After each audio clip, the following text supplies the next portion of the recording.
Hello, welcome back. We're on day 3 at Beaver Creek and I'm with Sam Pazuki, the CEO of AuMega Metals, formerly Matador Mining. Sam, good to be with you. Yeah, great to be here again, Peter. Thanks for the opportunity. More than welcome. Look, I think it's actually been quite a while since you've been on the channel and there's quite a lot to go through. So first of all, let's do a brief intro. Obviously you're in Newfoundland, you're doing some greenfield, you're doing some brownfield, but give us a little bit of an overview as to what's going on at the moment and then we'll dive in. Yeah, no, absolutely. It's been a very busy year. It's been a comprehensive year. We've keep pushing that ball forward, keep scoring goals, frankly. We've got a massive land package. We do exploration the way exploration should be done. And the guys have been working really hard. It started early in the year. We started with RC, bottom of hole, base of till survey with an RC rig. First of its kind in quite a while in Newfoundland, and we did that over the snow in the winter time. Generated lots of great targets, defined some diamond drilling targets. We then moved into sort of the spring-summer program, which has been full on, which has included your early stage work with till surveys, 2 phases of diamond drilling, first phase in the resource corridor, and which was our return to the resource corridor in the time that I've been with this company, as well as we're just wrapping up the second phase of diamond drilling at Malachite, which is where we did the RC program. Nice. So there's been a lot going on, and from a corporate perspective, the last time we spoke, we had a different name. Yep. And now we've been rebranded AuMega Metals. That's our focus is exploration. Again, we've got one of the largest land packages on the largest gold structure that already hosts multi-million ounces of gold. And more recently, we've got our TSX listing. So we're now a dual listed company. Also, I noticed on a press release recently that you've had some changes to the team. You've brought in a new VP of exploration. Obviously, being an explorer with the amount of land package that you have and the amount of data available to you, this is a pretty significant role within AuMega. What can you tell me about this new position and the person you've hired? Yeah, no, absolutely. I'm really excited to have Ricky Greenwood join the company 1st of October. So Rick comes from Kinross, and prior to that, he was with Great Bear. Right? Great Bear is one of the biggest stories in exploration around the world, and he was part of that team from almost day one, basically going through what we're going through right now, and making that big discovery that eventually ended up being purchased by Kinross for $1.8 billion. He stayed on with Kinross, and this is a highly experienced, highly reputable exploration geologist who's from Newfoundland but has been living in Ontario because he's been working for Great Bear and Kinross. He's also part of the team that made the discoveries at Rainy River and Rubicon as well too. So he's got extensive gold experience. He's made discoveries, which is important. I've always believed those who've made discoveries are bound to make more discoveries. Yep. He's really excited to join us because what he's told me what he sees with us is very similar to what they were doing at Great Bear and the potential they saw at Great Bear. And so he's going to be a great value add to what I believe is already a solid team. We've added another senior geologist to the team who's coming from Finland. He was part of the joint venture with B2 and Orion. Oh, yep. And so he'll be joining us in October too, and he's from Newfoundland. Nice. So the board is solid. There's a lot of brain power there. And I would say that we've got the dream team. And so we've got all the right ingredients here to really set ourselves up for success and deliver. Yeah, big year. Big. Well, we sat down, I think, in November. So since November, you've done a dual listing, you've changed your name, you've hit some really cool, interesting, anomalous zones with the base of till and some other things. And now you're actually drilling some exciting areas. So loads to talk about. Why don't we just talk about a little bit at the beginning, I guess, about the current drill campaign, because it's exciting to me that you're going back into the resource corridor. Maybe talk about the resource corridor first, because obviously there is a wireframe already there. There are ounces, it's quite high grade ounces from surface. What was the model in terms of going back in terms of adding meaningful ounces rather than incrementally adding ounces like previous attempts before you were at the company? Yeah, no, it's a great question. So prior to me even joining, and as I joined, when I looked at that resource corridor, what I believed was that this is a mature area. There's been a lot of drill meters into it, and I didn't come here so we can add 50,000 ounces or 100,000 ounces, like you said, incremental growth. Yeah. We're looking for big deposits. That's part of the motivation for the name change, to have the name Mega in there, is is really to signal that's what we're after. And when you look at where we've got the deposit, the 600,000 ounces, which we upgraded last year, and Valentine Lake's 5 million ounces, there's a 180 kilometer stretch there that's undercover and underexplored. So that was the motivation. Let's go greenfields, let's explore it. But it also gave our geologists an opportunity to take a step back. Let's look at all the data that we had in the resource corridor. Are we missing anything? Is there that potential to add meaningful ounces, like the mega ounces that we're looking for? And through the last 2 years, we've uncovered a lot of different areas that have the signatures of potentially hosting a big deposit. And what I've learned personally, and the assumption that I had was that this is a mature area, but what I've learned is that every single drill hole, pretty much, has been right into the deposits. There's been very little, almost no step-out drilling. There's been no drilling at depth to actually look for extensions to mineralization. So the first phase of diamond drilling this year was to go back, for the first time in my tenure, go back to the resource corridor.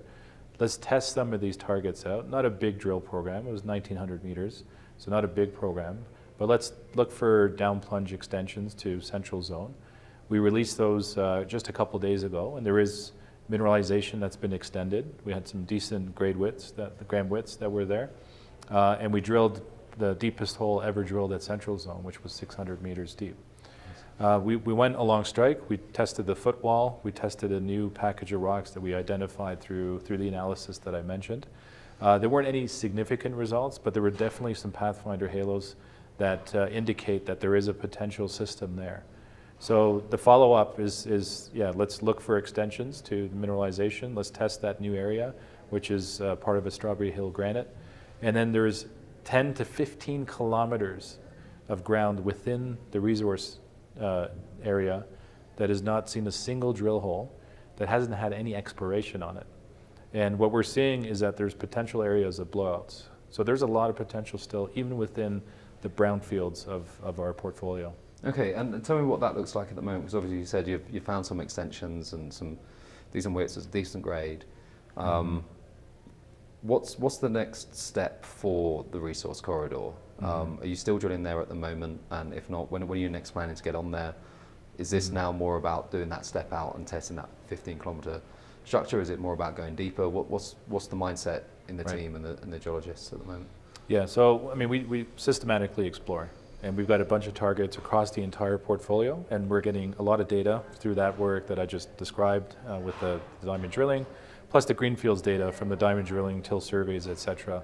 So we're going to put that through our targeting and ranking matrix, and then it's going to spit out what are our top opportunities, and we'll have work programs for them and move that forward. What we believe right now is that for the resource corridor, there are these things that sort of lit up for us, right? I mean, the market always wants to see big splashy drill intercepts, but from a technical perspective, there was things that, didn't deliver those numbers, but they lit up. And so we have to do some more analysis.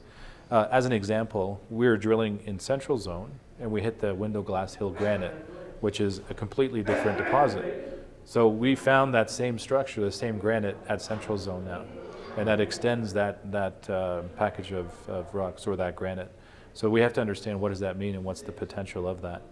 So my belief is that we're going to do the desktop analysis, and then get back in there with a meaningful drill program for next year. Okay, good. And how supportive are, obviously, I think most people know who have watched you on the channel before, obviously you got B2Gold into the story quite early on when you became CEO, about 2 years ago now? 2.5 years ago. 2.5 years ago. It was the first ever private placement and strategic investment that they'd made into Canada at the time. It is and from the discussions we've been having, obviously they've been very supportive throughout this period, not just financially, but also technically.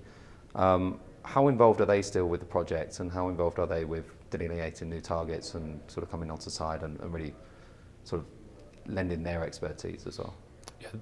So they're a strategic investor, but they've been an incredible partner. I mean, this is a solid team. It's a solid team of geologists. It's a solid mining company that's delivered significant value for its shareholders. So we're very fortunate to have them involved with us for the last 2 years that they've been with us. They are still very much engaged. When we did the technical workshop in June, where we were looking holistically at our portfolio and coming up with targets, a score, a ranking, etc. It was a workshop, and they sent 2 of their geologists to the workshop to participate, to weigh in and be involved and really get a good flavor of the potential of the belt. And they came away with a very favorable, more favorable impression before going into it. I even asked the question, do you guys do this within the company? And they said, not to the extent that you do. I mean, it was very impressive for them to see this. So yeah, so they continue to be very supportive. They've got all our data. They provide suggestions on areas that we should be looking at. Some of the RC drilling that we did at Malachite, one of the areas is an area they had identified as lighting up from a geochemical perspective. And coincidentally, the best RC hole that we had was in that area. So, it's this sort of, back and forth discussions and brain power that's involved that will help us advance things forward. Yeah, that's exactly what I wanted to talk about next, actually, was obviously they were pretty adamant there was something going on at Malachite, weren't they, when they first came on board, and they were looking at the technical data. Obviously, you've got these sort of second and third order structures, you've done the base of till. Maybe we can even just talk about the base of till drilling and the RC drilling. I mean, there were some pretty phenomenal anomalies that you're now obviously doing some follow-up actual diamond drill hole, but I mean, it's quite exciting, and even the copper as well, which I'm sure, was you expecting to find sort of copper grades like that? Oh, it depends on who you ask. Yeah. I wasn't. Especially that significant amount. Yeah. Right? We had, in that one hole, we had 2% copper, Yeah. 6 meters down into the structure. Yeah. Right? So that's pretty significant. But it's important to, with base of till as well, it's obviously you're getting past basically, the till, the glacial till. And then at the very bottom of the bedrock, I mean, that 2% hasn't just come from nowhere. That's in the bedrock. So tell us a little bit more about sort of what you discovered with the base of till work and what the drill campaign off the back of that is now looking like. It's a technique that's been proven to make big discoveries, right? We've seen it in Australia. It's a very Australian technique. Yep. Rupert Resources, we've talked about this before, they use that, and that's what led them to Ikari. Yep. And as an example, their discovery basal till result was 0.2 ppm gold. That hole that we were just talking about was 0.6 ppm gold plus 2% copper. Yeah. Right? So it was 3 times better than what they had, and significantly higher than what the crustal abundance is, and the benchmarks that we're looking for. So yeah, it's a proven technique. It's the step that we believe is required to properly sample through the overburden. In our case, the glacier till, to get that bedrock sample and vector in on where you follow up with diamond drilling. A lot of exploration in Canada has been, there's a bit of smoke and you follow up with diamond drilling. That's a lot of shareholder capital that's wasted. Exactly. Yeah. And again, the market, there's a misalignment between how you should do it and what the market is expecting. They expect you put a hole in the ground, you're going to get a 1,500 gram drill intercept. Yeah. And that those assays are going to show up a week later. I mean, these things take time. We haven't deployed a large diamond drill program at Malachite. We've been working this up for the last 2 years, from early stage stuff, from your geophysics and your geochemistry, to your prospecting, mapping, sampling, to the point where we've deployed this RC program to find 3 large areas on the western portion of Malachite. The program we're just about to complete is a small diamond drill program, but we're looking at it's potentially it's going to provide information, but we're ready. We're at that stage now where we can deploy a much larger drill program, drill campaign at Malachite, and that's something that we're now discussing and planning for 2025. Good. Okay. And that's in the absence of getting assays back from this drilling. I was going to say, actually, because we are still expecting some assays back from Malachite, right? We haven't received any assays back from Malachite, and we're still waiting on some assays from the resource corridor drilling work. And then it's been a comprehensive work program. We've done airborne magnetics over Bunker Hill, which is the next area past Malachite. And if you actually look at the numbers that we have in our corporate presentation, the highest grade samples within anywhere in our portfolio is actually at Bunker Hill. Plus we've got multi% copper samples. We have a assay sheet that has copper samples ranging from 40% to 57% copper. So we did that's the only stretch of ground that we don't have any magnetics over. So we've completed that. We've been doing prospecting there. We've been doing till surveying work there, as well as intersection, which is the next project next to that. and things are starting to really light up in these two areas that have just never seen any exploration. Good. Obviously, there's a lot of ground to cover, and I think we've spoken about this in the past. Is how many licenses you've broken, obviously, along this huge stretch? What's the extent of the actual, all of the licenses together? What, 100 kilometers, 200 kilometers? In total, within the portfolio, we have 1,000 square kilometers. 1,000 square kilometers. Right. Yeah. So obviously, a lot of ground to cover. You've got your main target. You've got Malachite, which B2gold obviously very liked a lot. You've got the resource corridor, which you're doing some work on at the moment. Obviously, you're doing some work on Bunker Hill, but there's a lot of prospectivity here. You mentioned obviously Valentine, which eventually got acquired, 5 million ounce deposit, just really on the same structure to the north. There's obviously scale here, or potential for scale here, but to cover all of the land that you have, obviously it's going to cost a lot of money. So obviously you're here at Beaver Creek.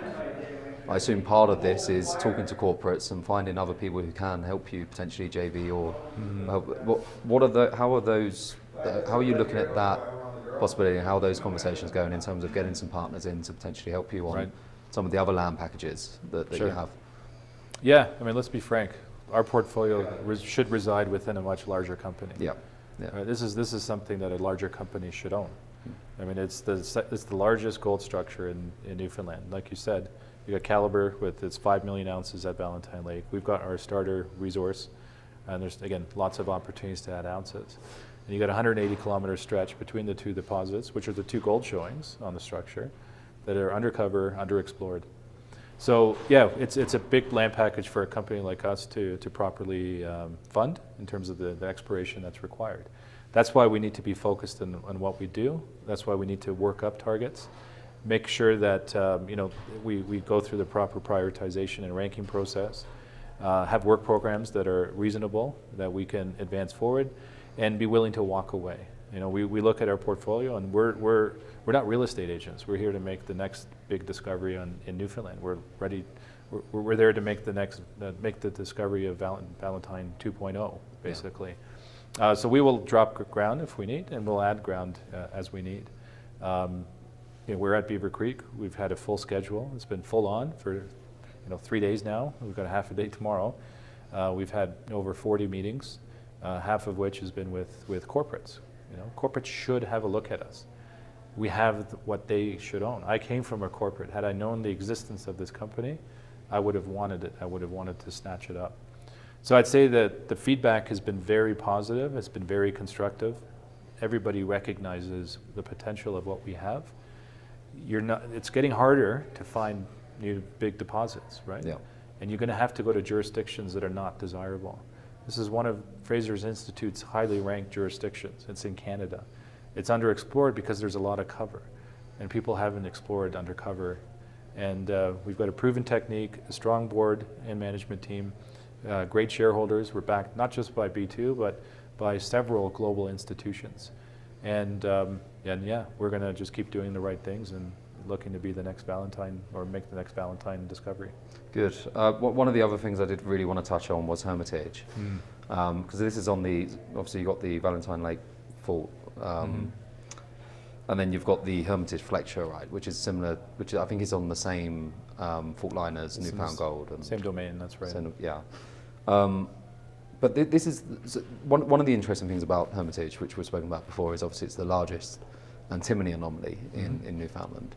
Obviously, antimony prices are going through the roof at the moment, so that's probably quite good news. But what's the work plan there? Because I was always excited when you spoke about Hermitage. Right. How did the summer program go there, and what's the follow-up looking like? Yeah, so our plans this year was to do some mapping, prospecting, and also do a high resolution airborne survey over Hermitage and get it ready to do some form of drilling in 2025. We've been delayed on doing the airborne survey. We might be able to squeeze it in before the weather sets in, or we might have to defer that to next year. So it's been limited to mapping and prospecting. But frankly, Hermitage is quite remote, and we need to do a lot more work there. We also have to assess the logistics of accessing it, particularly during the winter, which would be a great time to do some drilling there. You could drill in the summertime, but we got to see what makes the most sense in terms of timing. Okay. Hermitage is a fantastic target. As you mentioned, I mean, it's the largest antimony anomaly in Newfoundland, possibly in Canada. the antimony grade that we've collected, or some of the historic samples, is at a higher grade than the antimony mine north of it, which is not in operations. So it's got the gold, it's got the antimony. The work that we've done in the last couple of years, and we really started to understand this thing a lot better and more effectively explored it. But it's a massive area. It's 27 kilometers by 10 kilometers. And we believe, especially with the results, which we've on day one, we found a 7-gram gold sample in outcrop. And we've got multi-gram gold samples across this wide area. We've got high-grade stibnite, which is your antimony. You've got high-grade arsenic. It's the signatures of the same geology that you see in Eastern Australia, your Bendigo and your Fostervilles. So it looks like that. It's the only package of rocks in Newfoundland that actually structures in a complete opposite orientation. So it's a structural anomaly as well too. We believe Hermitage has the potential to have the grades of Newfound because it's in the same structural domain and the rocks look a lot like theirs, with the scale of Valentine, which would make it one of the biggest discoveries in Newfoundland, let alone Canada. Yeah. But it's going to take time for us to prove that up. But we feel very positive about Hermitage. Yeah, look, it's like I said, there's so many awesome opportunities within this, and I think you're right. You just got to pick where you think your winners are and really go after them and focus on them, which is what you're doing. Look, say for example, we were sitting here 12 months from now, same spot, Beaver Creek. What do you want to be able to tell me? Yeah, we've made a discovery. Yeah. Yeah, that's why we're here. We've done a lot of work. We've done a lot of the legwork. We've got a solid team. We've got solid shareholders. We've got the right land package, and we're doing all the right things. So my expectation is that there's no guarantee. At the end of the day, it comes down to what God's put in the ground and our ability to find it, also finance it. But I'm hoping that this time next year we've made a discovery, or at least getting close, getting on the cusp of making that discovery. Well, I think if that is going to happen, it's probably Malachite's the best bet at the moment, would you say? It's the most advanced in terms of a green field, but again, within the resource corridor, the brown fields, which we're learning it's not quite brown. It's more like a mix of green and brown. There's potential there. Yeah. And we're learning a lot more from Bunker Hill as well too. We actually see that as a porphyry target, but that's it's not going to happen there because it's still early days. Hermitage is early days. So Malachite is the most advanced, and we've done a lot of the legwork. Again, there's no guarantee that there's going to be, the big success or whatever, but we've given ourselves a shot. Yeah. And here's a good thing about our portfolio, Peter. If it's not Malachite, there's 9 other projects in the portfolio where it could be. Yeah. Right? So that's the beauty of what we have, is that it has the potential. If you think about exploration as binary, 0 or 1, that AuMega could be a 0 or a 1. We actually have 0 and 1s throughout the portfolio. Yeah, true. Right? So if there is a 0, let's say at Malachite, then we've go to one of these other projects, and that's a 1. And think about it this way. If you look at a lot of these juniors that are here at this conference, they would have one of our projects. That would be their company. Yeah. One of the projects of the 10 that we have. And they would spend 3 to 5 years, maybe more, exploring that. Right? We've got 10 of them in the portfolio. So if one doesn't work, we've got 9 others. Yeah, well, I've got my fingers crossed, and from what we saw with the base of till and the data that you have shown on Malachite so far, I've got high hopes, but we will wait and see. That's right. Sam, thank you. Yeah, Peter, I appreciate it. Thank you. Cheers.